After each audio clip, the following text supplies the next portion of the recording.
Chapter 8 of the Upgrade Your Curriculum book by Hale and Fisher discusses a teacher who is in high school and teaches social studies. He wanted to upgrade his curriculum, and so he decided to have students focus on an area of the world and do a microloan project related to that. The transformation cycle really starts with brainstorming. In this unit, the teacher wanted to focus in on the continent of Africa, and so he decided to use a website that he had heard about called Kiva.org that allowed his students to create microloans for in developing countries. Hale and Fisher point out that when you are in the brainstorming process, some of the things you need to consider are student concerns. Like, for instance, what have students said in the past about your class? What are things that they are frustrated with? And then, what is it that you're already doing? Can you build on that? Can you make it better and transform it? And then, of course, the vital connection to the real world. So in the example in the book, this teacher decided he wanted to learn more about microloans, and so he began to communicate with other teachers and talk to several teachers at his school about whether or not they'd like to commit to doing this project. None of them were able to commit, but he did find someone online through his PLN that allowed him to talk through the program with him and committed to helping him get started in this project. So once the teacher had committed to upgrade a curriculum and he had a basic idea of where he wanted to go, at this point it was just figuring out exactly how he was going to work this.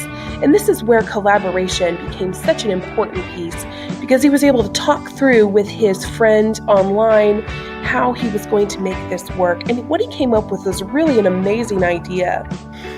So this teacher created an assignment where his students were able to participate in giving a microloan to someone in a developing country.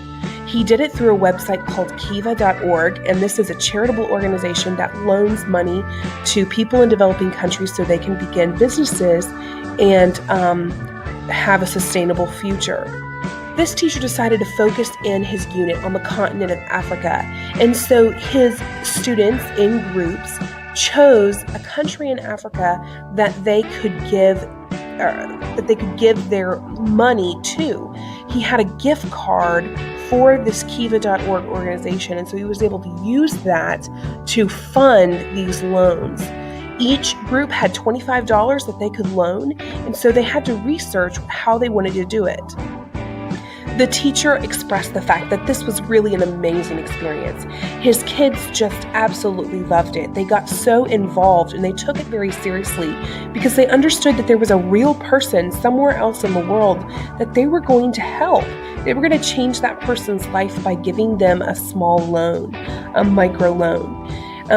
The students had to do research, they had to consider, and ultimately do a presentation on who they gave their money to.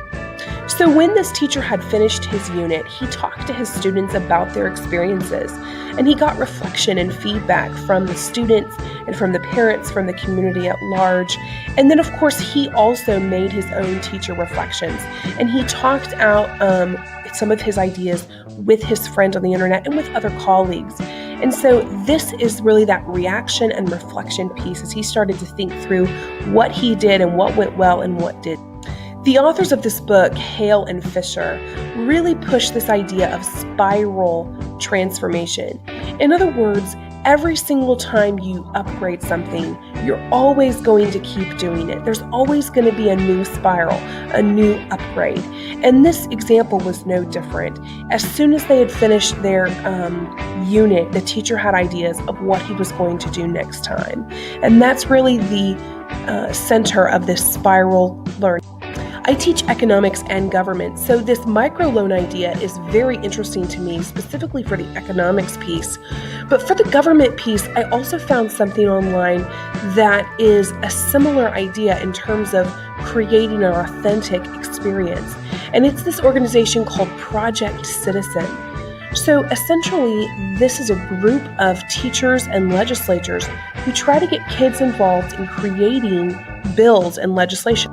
Project Citizen has a curriculum that teachers can use in their classroom But really, the center of the project is a project-based learning where your class creates a piece of legislation or a policy change for either the national, state, or local level.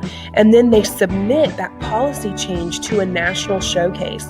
And they can even travel and show off their idea and show it to legislature. Project Citizen talks about that it makes politics come alive because students are able to interact with people who actually create policy.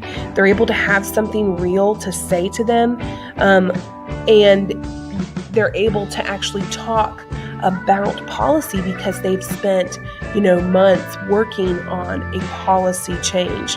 So I really found that idea interesting. I think in both the idea of the microloans, which was put forth in the book, and then my idea with the Project Citizen, both of these are just examples of how you can create deeper, more meaningful learning experiences for students in the classroom, and something that will actually impact their future, something that they can connect to and say, oh yeah, this has something to do with my life. So I really think that both of these are some really good ideas.